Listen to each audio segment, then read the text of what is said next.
0 to pi mod of cos x cube dx is. ये 4 option दिए गए हैं और इसमें से पता करना है कौन सा सही है। तो चलो सॉल्व करते हैं।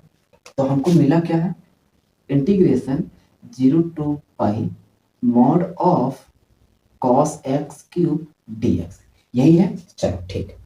तो एक चीज हम यहाँ पर थोड़ा सा हमको क्या करना, मॉड दे दिया तो लड़कों को जैसे मॉड मिलता है तो उनकी सांसें फूलने लगता है, कोई दिक्कत नहीं, हम आराम से बताएंगे। लेट मान लेते हैं y इक्वल टू क्या है, कॉस है।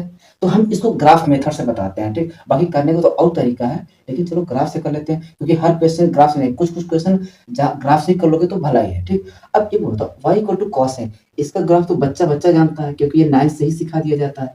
तो अगर इसका ग्राफ देखा जाए ये होगा, ठीक। अब यहाँ पर कहाँ पर जीरो हो रहा है, पाई बाई 2 पर। ये सब चीजें पढ़ा रखा हूँ भैया एकदम बहुत अच्छे से। ये क्या होगा पाई और ये क्या होगा जाएगा 3 पाई बाई 2 और आगे जो जाएगा यहाँ हो जाएगा क्या 2 पाई। तो अगर बात कीजिए इसकी पीरियोडिक वैल्यू कितना होगा 2 पाई। भाई देखो यहाँ से चला यहाँ पर हुआ, अब इसके बाद फिर वो रिपीट करेगा और जहां से वो रिपीट करता है तो उसका जो फंडामेंटल होता है बेसिक होता है यही है, तो ये कितना है लेंथ 2 पाई। तो वो उसका क्या हो जाएगा पीरियोडिक वैल्यू। पीरियोडिक मतलब क्या होगा, जो बार बार वो अपना रिपीट करे, इतनी वैल्यू फिर आगे रिपीट करेगा। तो उसका जो पहला वाला होता है ना उसे बोल देते हैं क्या पीरियोडिक वैल्यू। इतनी बात अगर समझ में आ गया हो तो फिर हम आगे चलें। इतनी बात समझ आ गया साहब, बिल्कुल। अब देखो ये क्या होता है कि अब हम मुझे क्या करना है, मॉड कॉस एक्स इसे करना है। तो मॉड क्या करता है, जो नेगेटिव पार्ट अगर मॉड के अंदर कोई नेगेटिव पार्ट रहेगा तो उसको भी आउटपुट क्या देता है, पॉजिटिव देता है। यही तो सिखाया हूँ कि अगर मॉड के अंदर नेगेटिव टर्म्स डालूंगा तो आउटपुट क्या आता है, पॉजिटिव। और अगर पॉजिटिव रखा तो फिर भी क्या देगा, पॉजिटिव। लेकिन मॉड का सबसे बड़ा मेन खास बात ये होता है कि अगर इसके अंदर मैंने नेगेटिव टर्म्स डाला तो आउटपुट क्या आएगा, पॉजिटिव। इतनी बात समझ में आ गया, ठीक है साहब। अब मुझे इतनी बात तो समझ में आ गया। तो कहने का मतलब ये जो हमने कॉस का ग्राफ ये बनाया, तो अभी ये तो पॉजिटिव चल रहा है तो ये तो हमेशा क्या होगा, पॉजिटिव ही ग्राफ बनेगा, ठीक, ध्यान देना। तो अभी ये जो वैल्यू चल रहा था वो पॉजिटिव चल रहा है, लेकिन ये जो असल में नेगेटिव है ना, यही नेगेटिव क्या कर देता है, पॉजिटिव कर देगा। मॉड के अंदर रखेंगे जैसी वैल्यू ये नेगेटिव डालेंगे तो आउटपुट क्या देगा, पॉजिटिव। तो जस्ट ये क्या कर देना है, एक्स एक्सिस का मिरर इमेज। तो ये बन जाएगा क्या, मेरा कुछ इस तरीके से बन जाएगा, ठीक। तो मैंने यहाँ ऐसे बना दिया। अब फिर जैसे पॉजिटिव था फिर मैंने ऐसे बना दिया। अब एक चीज देखो, यहाँ से अभी इसके लिए पीरियोडिक वैल्यू इतना था।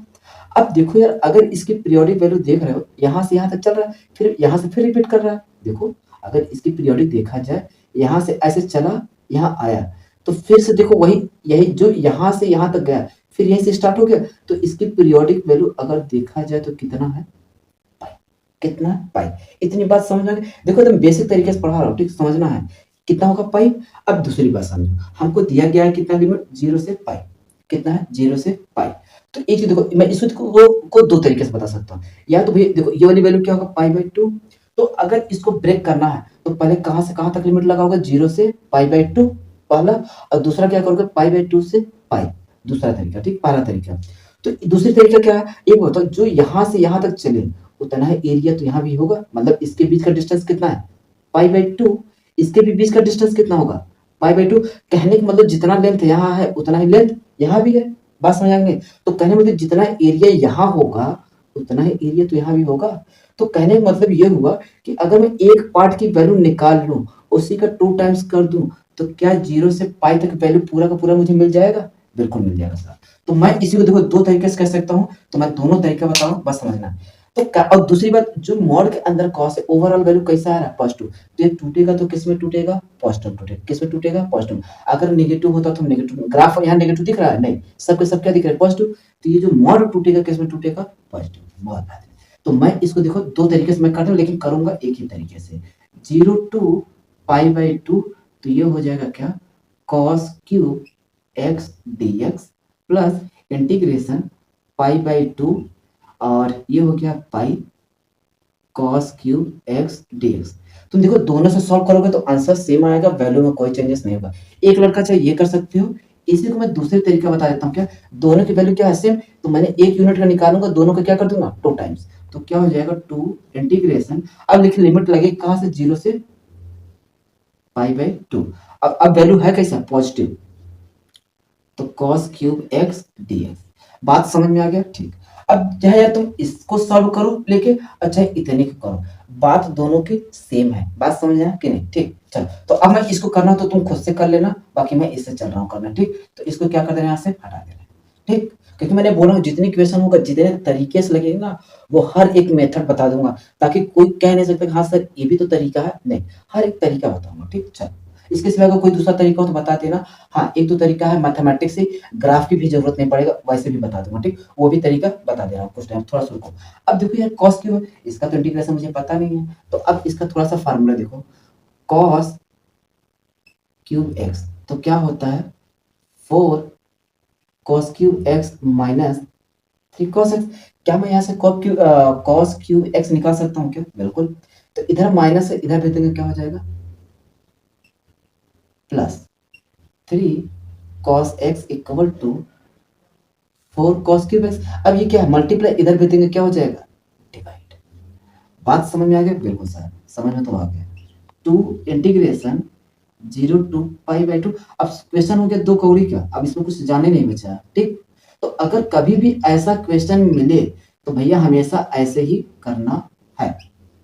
इतना हो गया। अच्छा मैं इस कांस्टेंट को बाहर कर दूं, इतना इतना ही तो है जितना मैंने लिख दिया cos क्यूब की वैल्यू। अब यहां से मैं इसको हटा दे रहा हूं। ठीक। अब ये बाहर चला है, तो अगर मैं इसको काटूंगा तो बचेगा कितना, 1/2।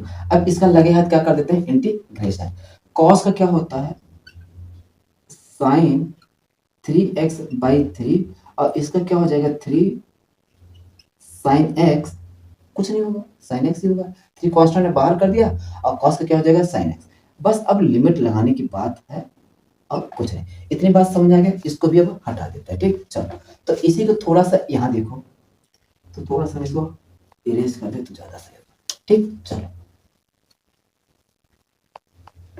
तो अब क्या हो जाए, ये तो हो गया कितना, 1/2 मैंने बाहर कर दिया। अब लिमिट लगाओ भैया, साइन अब यहाँ कितना रखोगे, π/3, तो 1/3 बाहर आ गया, तो साइन साइन कितना है, 3π/2। कोई दिक्कत नहीं, आराम आराम से समझो।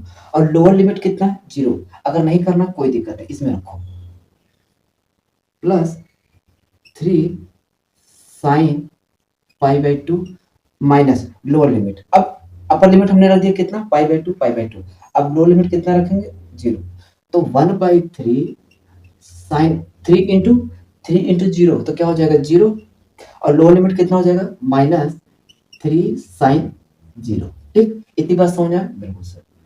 1/2 1/3, अगर इसको करेंगे तो कितना हो जाएगा, पाई प्लस π/2। तो साइन क्या हो जाएगा, साइन पाई प्लस थीटा क्या होता है, माइनस साइन थीटा। ठीक। अब माइनस साइन थीटा मतलब कितनी वैल्यू हो जाएगा, -1। कितना हो जाएगा, मतलब साइन 3π/2 की वैल्यू कितना हो जाएगा, -1। एक बार हम देख लेते हैं, पाई प्लस π/2 180, हाँ ठीक, कितना हो जाएगा, -1। इसकी वैल्यू कितना हो जाएगा, +3। और ये वाली वैल्यू क्या हो गया, 0। ये भी क्या हो गया, 0। बस यार अब सॉल्व कर दो, 1/2 तो कितना हो जाएगा, -1/3 प्लस 3। तो 3 जा 9, 9 में से 1 गया 8, 8/3 और ये क्या है, 1/2। तो सॉल्व करूंगे तो कितना आ जाएगा, 4/3। तो ऑप्शन है 4/3। ये तो 2/3 है, गलत है। ये भी कितना गलत, प्लस आया है, गलत। तो क्या होगा, ए। ठीक। देखो एकदम एक चीज बहुत बेसिक तरीके से बताया हूँ। ठीक। इसी को चाहे तो बढ़ा चढ़ा के बताता है, लेकिन कोई मतलब नहीं। जब मैं एडवांस मेंस सब कुछ वगैरह वगैरह लगवा दिया एकदम बेसिक आराम से, तो ये 2 कौड़ी का सवाल को अगर मैं बढ़ा चढ़ा के बता सकता, कभी नहीं बता सकता। ठीक। बाकी चलो समझ में आ गया होगा। अगला क्वेश्चन देखते हैं।